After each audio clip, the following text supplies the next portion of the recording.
الحمدللہ رب العالمین والعاقبۃ للمتقین والصلاة والسلام علی سید الانبیاء والمرسلین اما بعد فاعوذ باللہ من الشیطان الرجیم بسم اللہ الرحمن الرحیم۔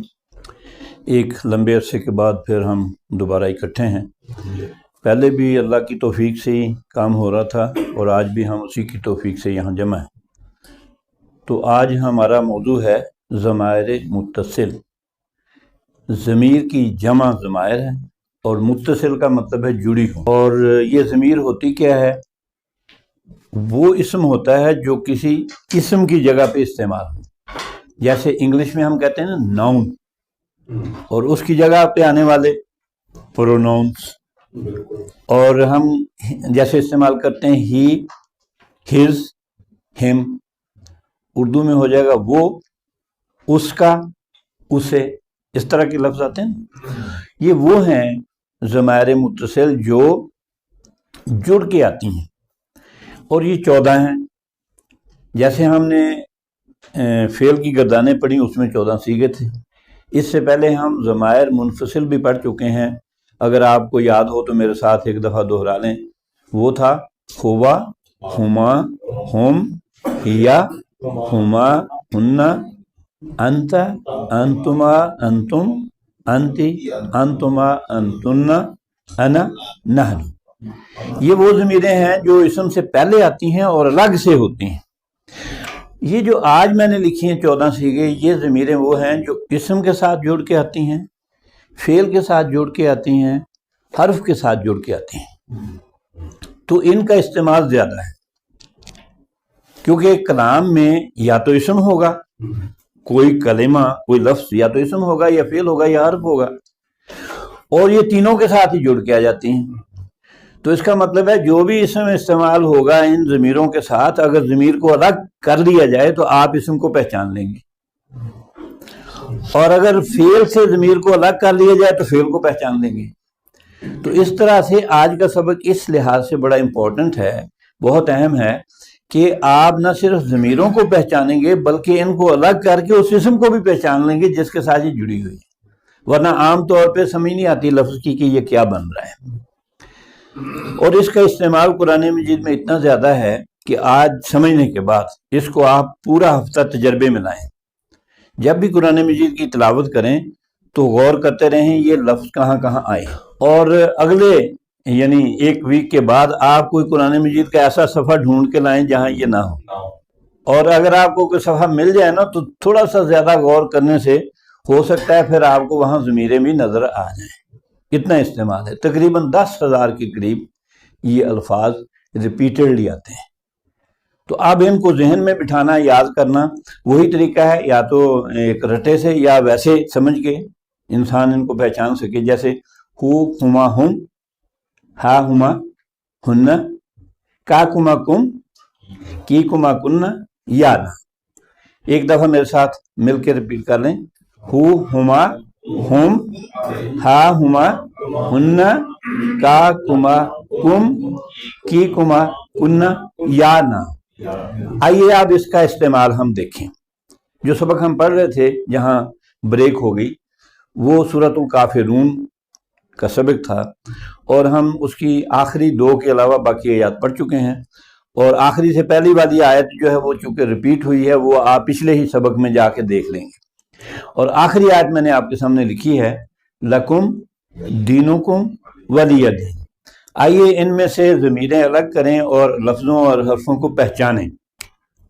پہلے آیا ہے کم، اور اس کے ساتھ حرف کون سا ہے؟ لام زبر لا۔ اس کا معنی ہے تمہارے لیے، تمہارے لیے۔ دینکم، تمہارا دین۔ اب کم کو جب آپ نے علیحدہ کیا تو باقی کیا بچا؟ یہ تھا دینن۔ جب یہ مضاف بنا تو اس کی ایک پیش رہ گئی، دینکم۔ اب دینن کو آپ پہچانتے ہیں کیونکہ ہم پڑھا ہے ہم نے کہ اسم جو ہے وہ اپنے تنوین سے بھی پہچانا جاتا ہے کہ آخری حرف پہ تنوین۔ اب ولی دین، یہ واو پھر حرف آ گیا، اور یہ یا کو جب علیحدہ کیا، یہ دیکھیں یا ہے، یا کو علیحدہ کیا تو پھر باقی کیا بچا؟ لی۔ یہ لا لی اسی طرح سے آتا رہے گا. اسی طرح سے ضمیروں پہ بھی جیسے ہو ہی آ جائے گا، لیکن ہم ان کی شکل کو پہچان لیں، ان کو الگ کر لیں تو باقی کلمہ آپ کو سامنے رہ جائے گا، وہ پہچاننا آسان ہے. ولیہ اور میرے لیے، دین میرا دین. اب یہ زیر جو دینی ہے یہ بتا رہی ہے کہ یہاں یا بھی ہے جو ہمیں نظر نہیں آتی. اس لیے میں نے کہا کہ اگر کہیں آپ کو مل جائے نا کوئی صفحہ کہ جہاں آپ کہیں یہاں تو ضمیر ہے نہیں، تو ہو سکتا ہے تھوڑا سا غور کرنے سے وہاں ضمیر نکل آئے. جیسے یہ محذوف، اس کو گرا دیا گیا ہے قاعدے کے تحت، یہ لکھی نہیں گئی، ورنہ میرے لیے میرا دین ترجمہ ہونا ممکن نہیں تھا. یہ ہوتا میرے لیے دین، ایسا نہیں ہے ترجمہ، میرے لیے میرا دین، تو یہ یا کی وجہ سے ہوا. اچھا، اب اسم کے ساتھ بھی آ گیا، حرف کے ساتھ بھی یہ جڑ کے آ گئی، تو آپ کا سوال یہ آ سکتا ہے کہ فعل کے ساتھ کیسے یہ جڑ کے آئے گی.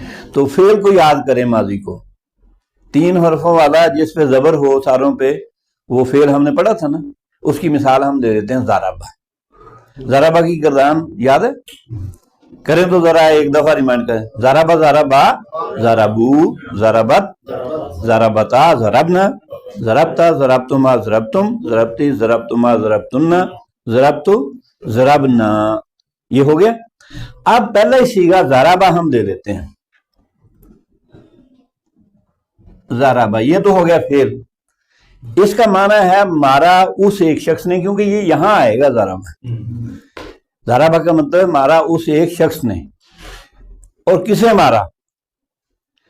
اس ایک شخص کو مارا. تو میں کیا لگاؤں ساتھ؟ ہو. اب یہ ضربہ ہو کا ترجمہ ہوا اس ایک شخص نے اس ایک شخص کو مارا. تو اتنا بڑا جملہ آپ ٹرانسلیٹ کرنے کے قابل ہو چکے ہیں. ہاں، اب ہو کی بجائے آپ اگر ہما لگا دیں تو مارا اس ایک مرد نے ان دونوں کو، اور ضربہ ہم، مارا اس ایک مرد نے ان سب مردوں. اسی طرح سے ضربہ کا، ضربکما، ضربکم. اسی طرح سے اگر فعل ناصرہ لے آئیں تو ناصرہ ہو، اس ایک مرد نے اس ایک مرد کی مدد کی. ناصرہ ہما، اس ایک مرد نے ان دونوں کی مدد کی. ناصرہ ہم، اس ایک مرد نے ان سب کی مدد کی. ناصرہ کا، ناصرہ کما، ناصرہ کم، اسی طرح سے کرتے جائیں. تو آج آپ نے جو بات سیکھی وہ اتنی اہم ہے کہ یہ پچھلے 17 سیشن پہ بھاری ہے. جتنا آپ نے 17 سیشن میں سمجھا ہے، سیکھا ہے، اتنا آپ نے ایک میں سیکھ لیا الحمدللہ. اور یہ سب پہ اپلائی ہو جائے گی، کیونکہ فعل آپ پڑھ چکے ہیں، اس کے ساتھ ضمیریں جڑ کے آئیں گی تو آپ بڑے آسانی سے پہچان لیں گے. اسم کے ساتھ بھی جڑ کے آئیں گی، پہچان لیں گے. حرف کے ساتھ بھی جڑ کے آئیں گی، پہچان لیں گے. اور کلام کے 3 ہی جز ہیں، اسم، فعل اور حرف. یہاں سے ہم نے شروع کیا تھا.